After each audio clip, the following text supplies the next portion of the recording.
Assalamualaikum warahmatullahi wabarakatuh. Saya dan rakan-rakan dari Grup 9 akan membentangkan topik cabaran kelestarian etika dan peradaban di Malaysia. Ahli kumpulan saya terdiri daripada Siti Rozana binti Yahya, Nurul Natasha binti Turiman dan saya sendiri Nurul Khairunisa binti Anwar. Pengertian etika, peradaban dan kelestarian. Etika bermaksud prinsip moral atau nilai-nilai akhlak yang menjadi pegangan seseorang individu atau sesuatu kumpulan atau masyarakat. Peradaban bermaksud tamadun atau keadaan serta tingkat kemajuan pada kehidupan jasmani dan rohani bagi sesuatu bangsa, masyarakat dan negara. Kelestarian pula bermaksud usaha mengekalkan sesuatu perkara atau keadaan terutamanya untuk tujuan pengekalan serta memelihara keaslian. Pada pertengahan abad ke-19, ketika British menjajah tanah Melayu, perkembangan pelombongan biji timah dan penanaman getah semakin berkembang dan menggalakkan British untuk mengusahakannya secara besar-besaran. Justeru, tenaga buruh yang ramai dan murah diperlukan bagi mengusahakan lombong biji timah dan ladang-ladang untuk menjayakan agenda yang telah dirancang. Masyarakat Melayu pada ketika itu tidak berminat dengan penjajah dan lebih berminat untuk mengusahakan tanah sendiri dan tinggal di kawasan perkampungan. Oleh itu, kerajaan British telah mengimport buruh asing dari China bagi mengusahakan kawasan lombong biji timah dan buruh India bagi mengusahakan ladang-ladang getah. Hasilnya telah membentuk satu masyarakat majmuk serta organisasi sosial dan budaya yang berbeza. Justeru, wujud masyarakat yang berlainan kaum, ras, etnik dan bangsa di Malaysia. Kedatangan golongan ini juga telah mengubah corak dan sistem sosial tanah Melayu dan masyarakat Melayu pada ketika itu. Selain itu, datangnya buruh-buruh asing ini telah menjadikan Malaysia sebuah negara yang kaya dengan budaya, adat resam, bahasa, latar belakang, kebudayaan yang berlainan. Oleh itu, Malaysia membina etika dan peradaban beracuan sendiri dengan menyulam kepelbagaian etika dan peradaban dalam melahirkan sebuah negara yang damai, stabil, maju dan sejahtera. Kelestarian etika dan peradaban di Malaysia asasnya merupakan satu ikhtiar yang perlu dibangun, dipupuk dan diterjemahkan ke dalam tindakan kerana ia mengandungi nilai, cara, kelakuan dan ketertiban. Apabila merujuk kepada konteks kelestarian etika dan peradaban, ia membawa maksud satu usaha pengekalan, pemeliharaan serta penambahbaikan kepada nilai etika dan peradaban. Ini bermakna setiap usaha yang dilakukan oleh manusia sama ada sebagai individu maupun ahli masyarakat perlu menerapkan prinsip-prinsip etika dan peradaban serta membudayakannya dalam kehidupan seharian sebagai sebuah masyarakat bertamadun. Kepentingan kelestarian etika dan peradaban. Malaysia mengamalkan dasar integrasi iaitu bersatu kaum tanpa mengira budaya dan bangsa atau bahasa untuk menjadi masyarakat Malaysia.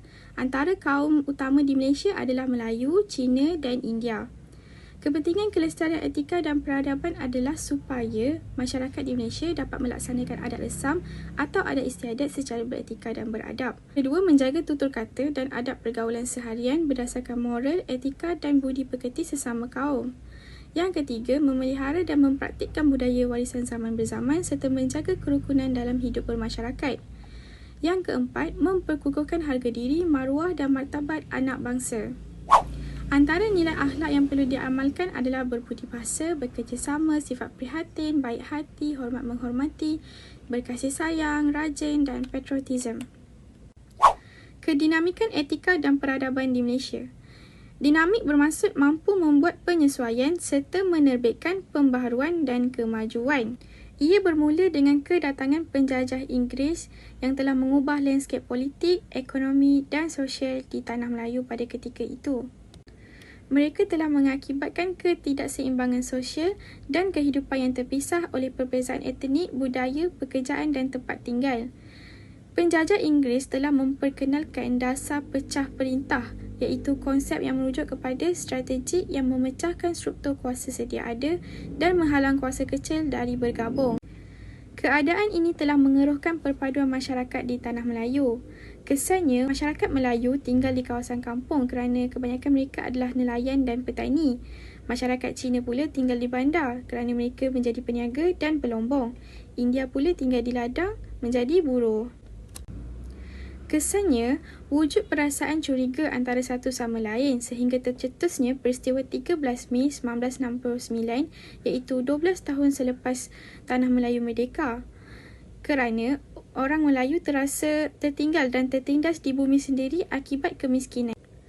Usaha membina masyarakat yang dinamik, progresif, aman dan mempunyai imej yang tinggi di peringkat antarabangsa, beberapa dasar telah diperkenalkan kerajaan untuk menjamin kelangsungan dan kelestarian etika dan peradaban masyarakat di Malaysia. Ketika berlakunya peristiwa 13 Mei 1969, kerajaan telah mengisytiharkan darurat. Majlis Perpaduan Negara pula ditubuhkan untuk menyelesaikan masalah perpaduan di Malaysia pada ketika itu.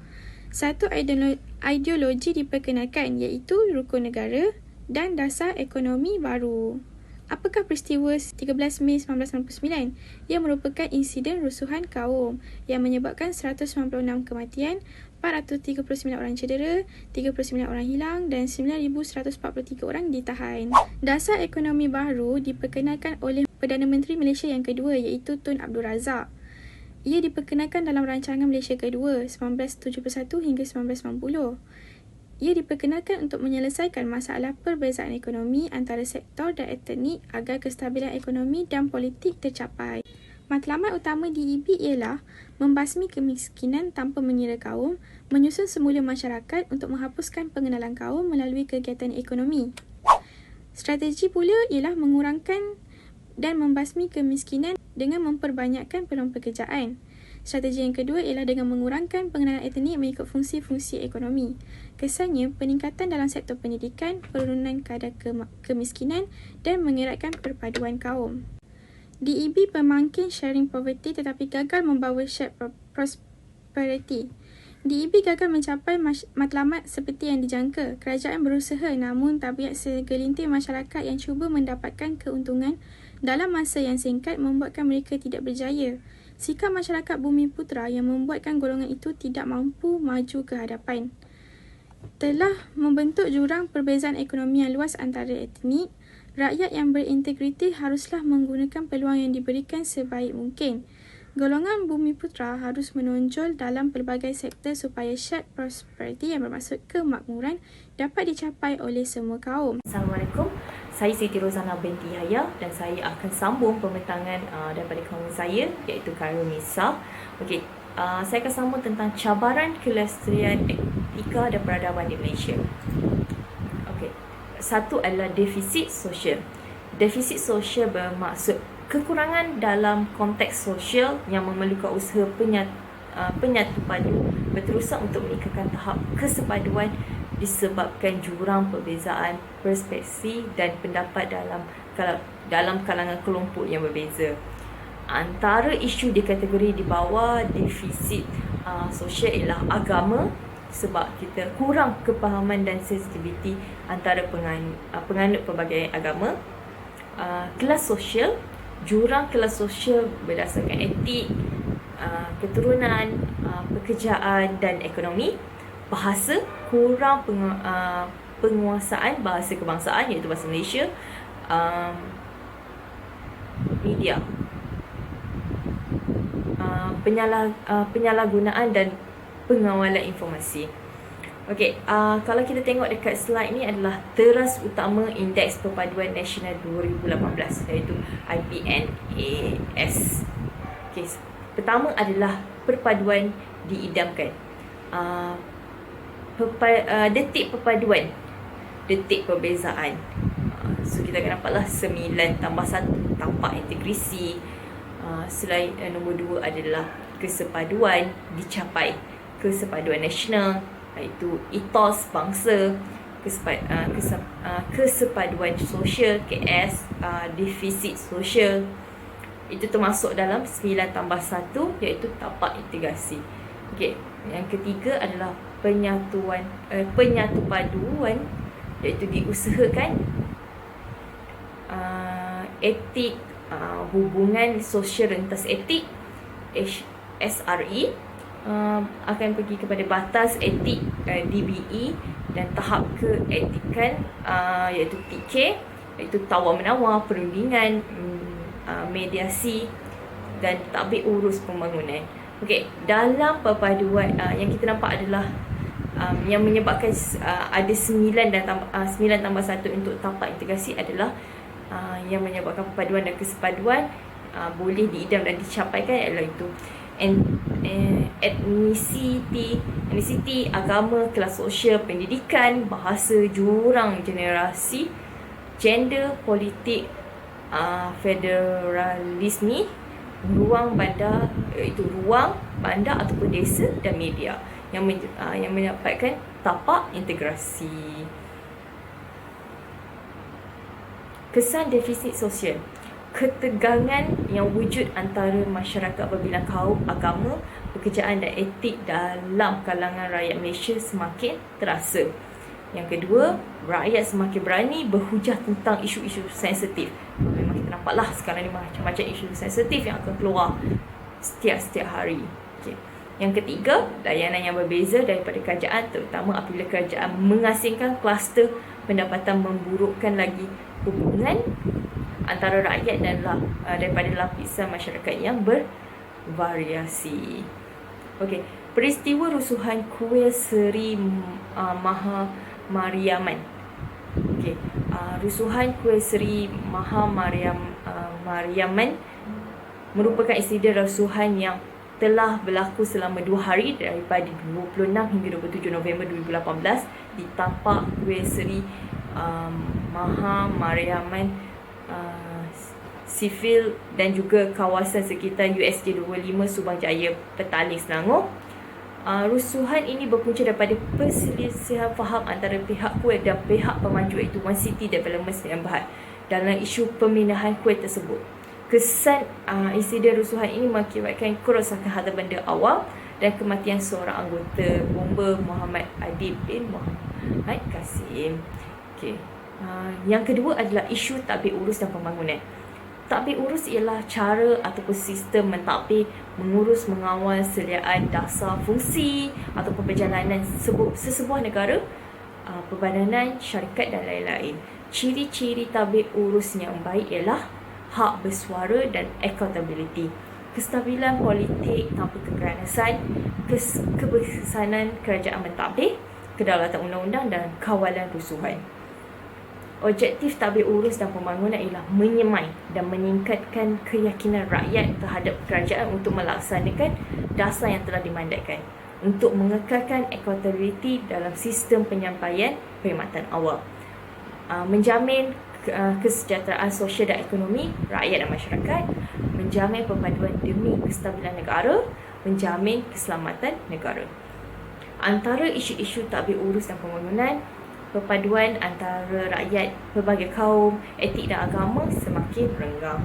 Perebutan kuasa dalam negara antara ahli-ahli politik menyebabkan keadaan politik negara yang tidak stabil.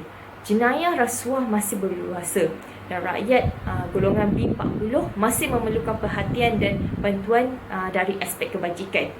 Setiap isu tersebut pada dasarnya menjadi antara cabaran terhadap kelestarian etika dan peradaban Malaysia.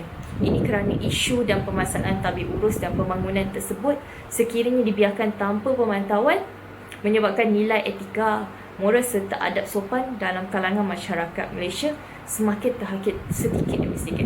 Okey, kita boleh tengok isu yang ketiga, iaitu isu black economy ataupun pasar gelap dan rasuah. Black economy, pasar gelap, merupakan sebuah pasaran barangan ataupun perkhidmatan yang dijalankan di luar rasmi. Contoh kegiatan black economy ni adalah rasuah, pembalakan haram, pencemaran alam, pelacuran, dadah, judi, pekerja asing yang masuk tanpa dokumen dan perdagangan manusia. Rasuah merupakan sebuah suatu jenayah ataupun kesalahan undang-undang di mana seseorang mendapatkan kebebasan, kontrak ataupun keistimewaan daripada pihak berkuasa ataupun sesebuah syarikat selepas memberi wang, hadiah, kerajaan kepada pihak-pihak tertentu. Empat kategori kesalahan berkaitan rasuah, iaitu meminta ataupun menerima korporasi, menerima suapan, mengemukakan dokumen palsu dan penyalahgunaan kuasa. Yang kita tengok adalah yang isu belum selesai sehingga hari ini, iaitu 1MDB, One Malaysia Development Berhad. Okey, kawan saya akan sambung yang seterusnya. Hai, Assalamualaikum. Saya Nur Natasha binti Iman. Saya akan sambung tajuk yang seterusnya, iaitu adalah kelangsungan kelestarian etika dan peradaban Malaysia bagi pembangunan negara bangsa dan ketamadunan Malaysia. Kelangsungan kelestarian etika dan peradaban Malaysia. Perancangan masa depan dalam aspek di bawah adalah Wawasan Kemakmuran Bersama Rancangan Malaysia ke-12 dan Pembangunan Lestari, Persepaduan Nasional dan Perpaduan Negara. Yang ketiga, perkongsian pengalaman etika dan peradaban Malaysia demi keharmonian, kestabilan dan kemajuan ketamadunan sejangka. Wawasan Kemakmuran Bersama 2030 adalah iltizam untuk menjadikan Malaysia sebagai sebuah negara yang terus membangun secara mampan seiring dengan penagihan ekonomi yang adil, saksama dan inklusif pada semua peringkat kumpulan. Matlamat utamanya adalah untuk menyediakan taraf hidup yang wajar kepada semua rakyat. Tahun 2030. Wawasan Kemakmuran Bersama. Antara objektif kemakmuran bersama adalah pembangunan untuk semua, iaitu dengan berstruktur semula ekonomi yang lebih progresif, berpaksikan ilmu dan bernilai tinggi dengan penyertaan masyarakat yang menyeluruh di semua peringkat. Seterusnya adalah untuk menjurangi jurang kekayaan dan pendapatan supaya dapat menangani jurang ekonomi antara kumpulan pendapatan etnik, pembangunan wilayah dan rantaian bekalan untuk membela dan meningkatkan keupayaan semua rakyat supaya tiada yang ketinggalan. Yang ketiga adalah untuk membina negara yang bersatu, makmur dan bermaruah. Hal ini akan menjadikan Malaysia sebuah negara yang bersatu, makmur dan bermaruah, seterusnya muncul sebagai paksi ekonomi Asia. Seterusnya adalah Rancangan Malaysia ke-12. Rancangan Malaysia ke-12 iaitu bagi tempoh tahun 2021 hingga 2025 merupakan agenda perubahan landasan pembangunan negara jangka sederhana yang mana dilaksanakan bagi tujuan menangani isu semasa dan memulih serta merancangkan kembali pembangunan sosioekonomi Malaysia untuk kemampanan dan kemakmuran jangka panjang. Plan pembangunan dengan matlamat keluarga Malaysia makmur inklusif mampan sejajar dengan pelaksanaan Wawasan Kemakmuran Bersama 2030 dan Agenda 2030 merupakan satu agenda yang membolehkan setiap rakyat tanpa mengira bangsa, agama dan etnik menikmati taraf hidup yang lebih baik. Rancangan Malaysia ke-12 RM ke-12 juga akan dijajarkan dengan inisiatif kemakmuran bersama berasaskan 3 dimensi, iaitu pemerkasaan ekonomi, kemampanan alam sekitar serta kerekayasaan sosial. Seterusnya adalah pembangunan lestari. Konsep pembangunan lestari memperlihatkan satu usaha dan pendekatan bagi membolehkan penduduk mendapatkan kehidupan yang terancam dan sejahtera. Pembangunan lestari juga adalah sebagai satu paradigma untuk memastikan persekitaran fizikal yang dihuni oleh masyarakat berada dalam keadaan terkawal dan mampu memenuhi keperluan hidup generasi kini tanpa perlu mengorbankan peluang generasi akan datang. Pembangunan lestari tertumpu kepada 3 tonggak utama, iaitu alam sekitar, sosial dan ekonomi. Kerjasama daripada setiap lapisan masyarakat juga daripada pelbagai bangsa dan agama diperlukan bagi mewujudkan pembentukan komuniti lestari yang produktif. Kesepaduan nasional dan perpaduan negara. Kesepaduan nasional merupakan pelaksanaan untuk menyatukan masyarakat yang mempunyai perbezaan budaya dan latar belakang sosial. Perpaduan merupakan proses bagi menyatu padukan rakyat dan penduduk Malaysia untuk membentuk sebuah identiti bersama dan sebuah perasaan kebangsaan melalui ideologi negara. Yang ketiga adalah tadbir urus dan pembangunan yang baik akan dapat membina kesepaduan nasional hingga berlaku pengukuhan kepada perpaduan negara. Jika negara gagal melaksanakan tadbir urus dan pembangunan yang baik, negara Malaysia akan menjadi sebuah negara yang mempunyai ekonomi yang tidak baik dan tidak stabil. Negara juga akan menjadi berpecah belah kerana hubungan yang tidak baik antara rakyat dan kerajaan. Kepentingan nasional, kesepaduan dan perpaduan negara adalah untuk melahirkan warga negara yang saling berteransur tanpa mengira budaya dan kaum. Seterusnya dapat berkongsi norma dan budaya kehidupan bersama, dan ia juga dapat mewujudkan negara yang berstatus maju. Seterusnya adalah perkongsian pengalaman etika dan peradaban Malaysia demi keharmonian, kestabilan dan kemajuan ketamadunan sejagat. Proses difusi dengan pinjam-meminjam budaya, pemakanan, bahasa dan budaya kerja antara kaum, hasil pembangunan, pengagihan kekayaan negara, pertumbuhan ekonominya yang adil. Pengalaman Malaysia perlu dikongsi sama di peringkat negara-negara jiran, sewilayah dan sedunia dalam membina keharmonian, kestabilan dan kemajuan ketamadunan sejagat, di mana potensi keupayaan personaliti manusia untuk berkarya dan membina jati diri sendiri diutamakan. Kesimpulannya, impak kedatangan penjajah telah mewujudkan dimensi baru dalam etika dan peradaban di Malaysia yang merangkumi pelbagai aspek. Etika dan peradaban Malaysia yang dinamik menunjukkan sesuatu cabaran dalam mengekalkan kelestarian etika dan peradaban selain daripada terhakis dengan hakisan sosial. Oleh kerana pembinaan tamadun sesebuah negara itu bukan perkara mudah dan ia tidak dijamin berkekalan, maka masyarakat Malaysia perlu mengambil iktibar dari sejarah. Sejarah mungkin berulang bagi mereka yang tidak mengkaji, tidak mengambil iktibar dan tidak menjadikannya panduan hidup. Oleh itu, kita haruslah bersatu padu dalam memantapkan kelestarian, etika dan peradaban Malaysia. Sekian, terima kasih.